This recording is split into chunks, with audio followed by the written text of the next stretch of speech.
अस्सलामुअलैकुम वरहमतुल्लाह। Doctor Faheem herbalist के साथ हमारा चैनल। अच्छा, मुख्तसर से आप लोगों को बता दें, हमने ये जो देखें कितना साफ़ रिज़ल्ट है।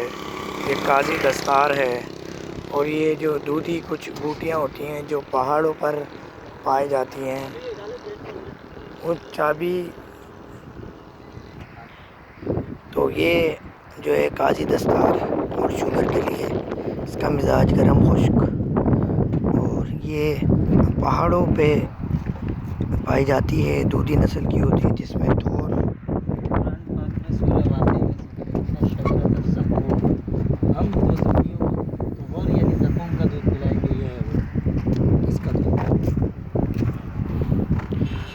ये थोर है जो हमने तोड़ा है। इसकी दूध के हवाले से अभी हमारे एक उस्ताद मोहतरम एक बता रहे थे कुरान सूरह वाक़िया के एतबार से कि अल्लाह ताला ने कहा कि हम जहन्नमियों को इसका दूध पिलाएंगे।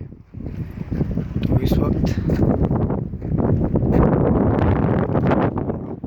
डॉक्टर को इजाज़त, जज़ाकल्लाह।